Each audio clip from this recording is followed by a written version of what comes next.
Welcome back. Moments ago, Vice President J.D. Vance publicly applauded a major move by the House Oversight Committee, the issuing of subpoenas to former President Bill Clinton, former Secretary of State Hillary Clinton, and 8 additional individuals.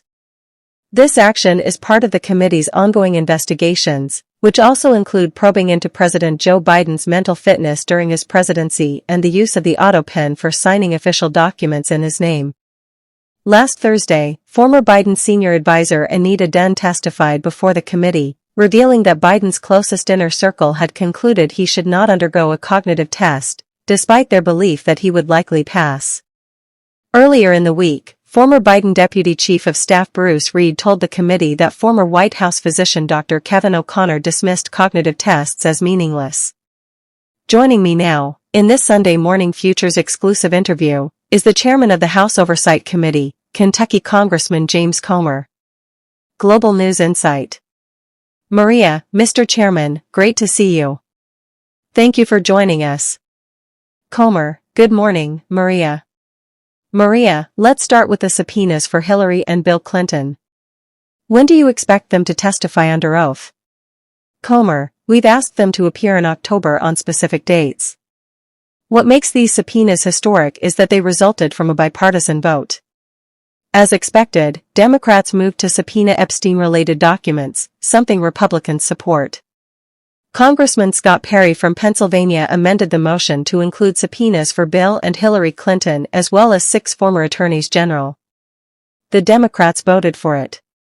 Now they're trying to deny it, but it's on the record. If the Clintons challenge these subpoenas in court, which we expect, that bipartisan vote strengthens our legal position. This has never happened before in the House Oversight Committee. The American people deserve to know what happened on Epstein Island. We know Bill Clinton visited multiple times, we just want to ask him directly, under oath, what he saw and who was involved. Maria, would you also question them about Russia collusion? Comer, we would like to. The subpoenas were issued just before the latest developments on that topic, but this is a rare chance to have the Clintons under oath. We'll ask as many relevant questions as possible.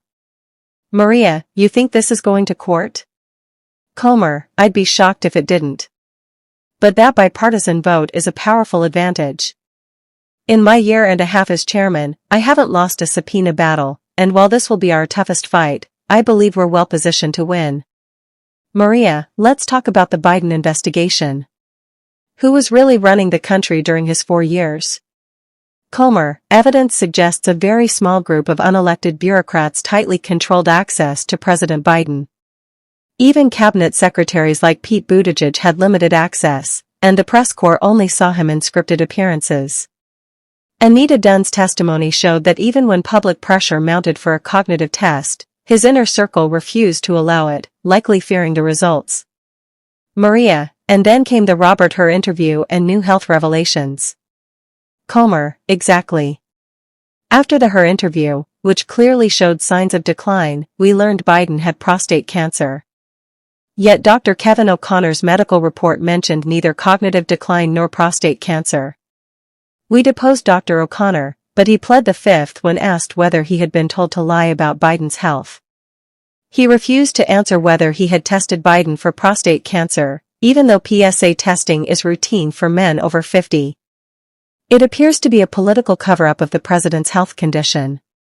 Maria, do you believe Democrats knowingly kept him in office to hold on to power? Comer, it looks that way. This wasn't just around debate time, it had been ongoing for a year. They pushed him to run again despite knowing he couldn't handle the duties. And in the final 90 days of his presidency, after Donald Trump's election win, the auto pen was used excessively. Thousands of pardons. Executive orders to make it harder for the next administration to function.